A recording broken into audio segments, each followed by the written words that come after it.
Welcome to C-Suite Middle East. I'm your host, Shane Phillips, and today we're talking to the Group CEO of Mediclinic Middle East, David Hadley.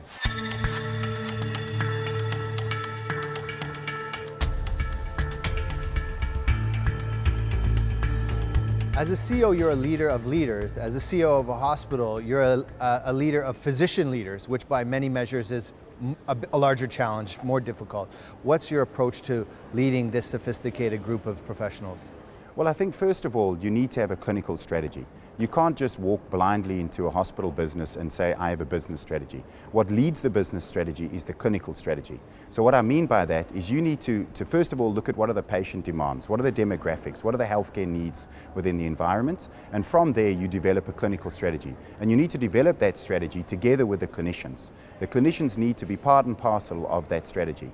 So once the clinicians are involved in the strategy, they obviously buy into the strategy and then almost feel empowered and are accountable to deliver on that strategy. So it's very important that you have a clinical strategy, that they feel that they are part of the team in terms of developing that strategy. And it's also important that they approach the strategy, the doctors or the clinicians approach the strategy with a vision on the healthcare needs, not on their own individual needs. As an example, a cardiologist might say to himself, I just want myself to be the only cardiologist in an organization.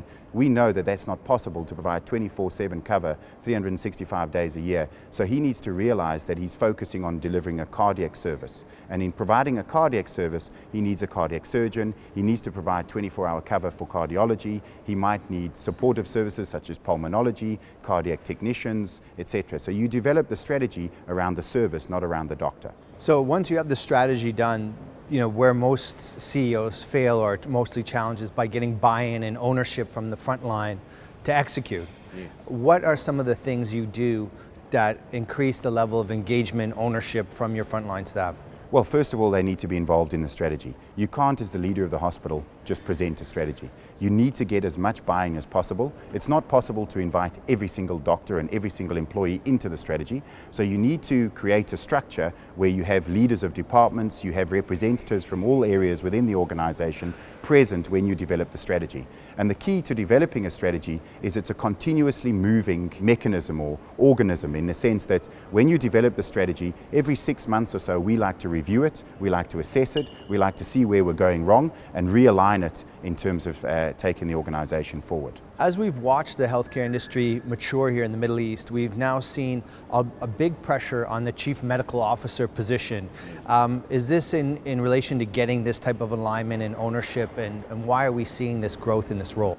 Well, in a typical hospital, you could have 100+ doctors working there, and they need representation in the senior leadership of the organization from a clinical perspective. You cannot just have somebody who's a business leader representing the doctors. You need an understanding of what the clinicians are going through, and the best person to represent those is another clinician. It is a big challenge getting good clinical leaders in UAE, in fact all over the globe, because there's a shortage of doctors, and doctors are highly remunerated, so they tend to want to stay as physicians, and once they get to a certain point in their career, they retire. So what we typically find is the good chief medical officers that come into the market are doctors that are towards the end of their career that are looking to take on a more administrative role. Great, thanks for coming on C-Suite Middle East. Thank you very much.